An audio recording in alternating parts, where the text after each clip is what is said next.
Duta Besar Iran untuk Indonesia Mohammad Boroujerdi menyatakan pihaknya menolak upaya negosiasi dan memilih untuk melanjutkan serangan. Ia menjelaskan bahwa Teheran saat ini tidak lagi memiliki kepercayaan terhadap proses perundingan dengan pihak yang terlibat dalam konflik melawan Iran. Menurutnya, pengalaman masa lalu menjadi alasan utama mengapa Iran menolak kembali jalur negosiasi. Ia menjelaskan bahwa negara tersebut pernah menempuh proses negosiasi sebanyak 3 kali. Namun, dalam proses atau di akhir perundingan tersebut, Iran justru mengalami serangan militer. Kondisi itu membuat pemerintah Iran menilai jalur diplomasi tidak lagi memberikan jaminan keamanan bagi negara tersebut. و در خصوص پیشنهاد میانجیگری رئیس جمهور محترم اندونزی این پیشنهاد مطرح شد و پاسخ ما اینه که ما هیچ مذاکره‌ای رو از آمریکا قبول نخواهیم کرد، به اونها اعتماد نداریم. ما 3 بار با اونها مذاکره کردیم، به هر 3 بار در پایان مذاکرات یا در وسط مذاکرات به ما حمله کردند و ما تکلیف آمریکای جنایتکار و صهیونیست رو در میدان جنگ تعیین می‌کنیم. Konflik Iran melawan Amerika Serikat dan Israel terus meningkat di Timur Tengah. Di tengah situasi tersebut, Iran menyampaikan sikap resminya terhadap tawaran mediasi dari Indonesia. Pemerintah Indonesia sebelumnya menyatakan kesiapan untuk membantu menjembatani dialog dalam konflik tersebut. Presiden Republik Indonesia Prabowo Subianto menyatakan Indonesia siap berperan sebagai mediator bagi pihak yang berkonflik. Namun pemerintah Iran menegaskan bahwa mereka tidak membuka ruang negosiasi dengan pihak yang dianggap sebagai lawan dalam konflik.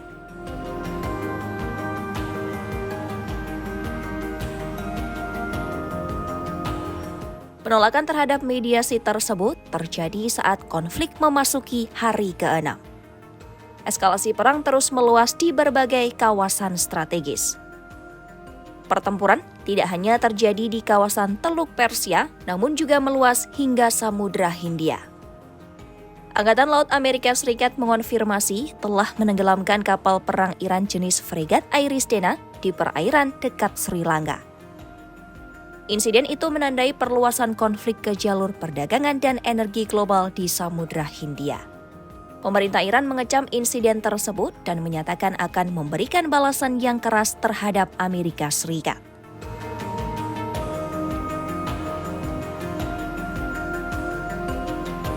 Di tengah intensitas serangan yang meningkat, jumlah korban terus bertambah di berbagai pihak. Yayasan Martir Iran melaporkan bahwa jumlah korban tewas akibat serangan Amerika Serikat dan Israel telah mencapai lebih dari 1.000 korban.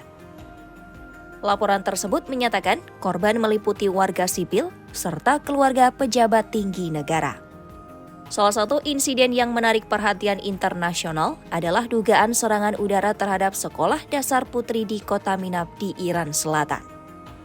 Laporan awal menyebutkan puluhan siswi menjadi korban dalam insiden tersebut.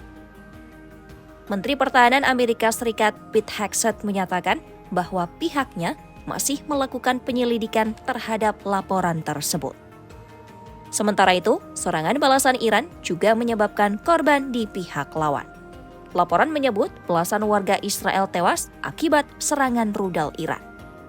6 prajurit Amerika Serikat juga dilaporkan gugur dalam serangan terhadap pangkalan militer di Kuwait.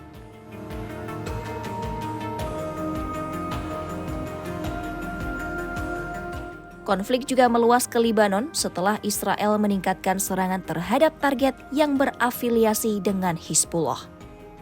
Militer Israel melaporkan serangan terhadap sekitar 80 titik yang dikaitkan dengan kelompok tersebut. Serangan itu termasuk target di ibu kota Beirut serta wilayah perbatasan Libanon Selatan.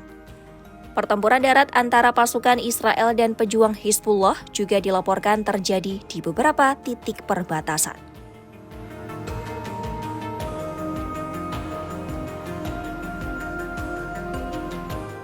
Konflik tersebut mulai memberikan dampak terhadap pasokan energi dunia.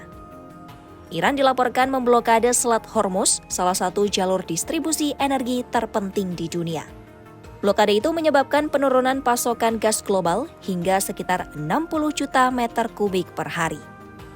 Kondisi itu memicu kekhawatiran terhadap kenaikan harga energi di pasar internasional.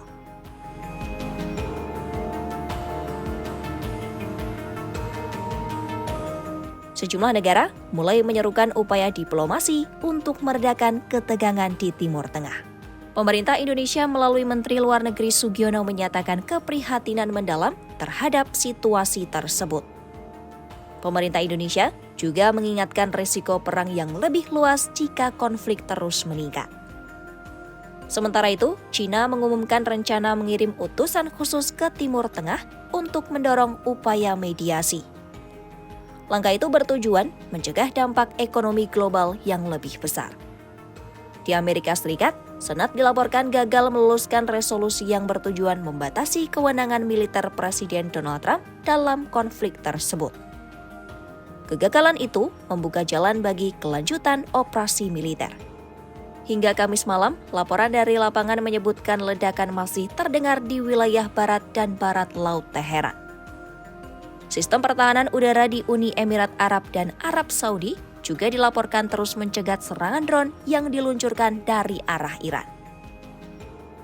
Konflik antara Iran dengan Amerika Serikat dan Israel terus meningkat seiring meluasnya pertempuran ke sejumlah kawasan strategis di Timur Tengah. Penolakan Iran terhadap tawaran mediasi Indonesia menunjukkan rendahnya tingkat kepercayaan Teheran terhadap jalur negosiasi di tengah situasi yang semakin tegang.